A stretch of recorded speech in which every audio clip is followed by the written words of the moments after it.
Guys, sisilipin natin yung ating upgraded native chicken. Yan. So, siyam na piraso kasi ito. Yan na lang yung natira.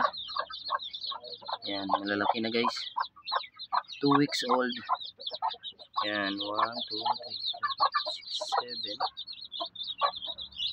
7. So, hinayaan ko lang dito para masanay sila sa natural na pag-brood ng kanyang inahin. 1, 2, 3, 4, 5, 6, 7. So sa siyam to, ito na lang kasi lumalabas to guys eh. Makain dyan sa labas yung mga pasisyo.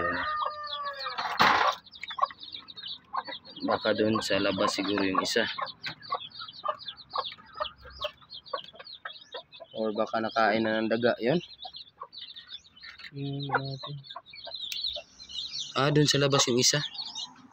Yun o, nakatago. Yun sa ilalim ng yan. So bali 1, 2, 3, 4, 2,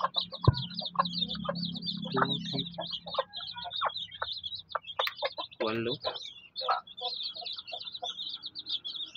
So bali 8 guys. So isa yung nawala. So baka hindi nakasurvive at saka binain ng daga. So mga busog sila guys. So kakatapos natin silang pakainin. So yan lang yung update guys sa ating upgraded native chicken. Yan. So ipapasilip sa inyo yung tatay niyan ng mga sisyo na yan. Yan guys. Yan yung tatay ng mga pasisyo. So yan lang guys for today's vlog. Maraming salamat sa patuloy na sumusuporta. Happy farming and God bless to everyone.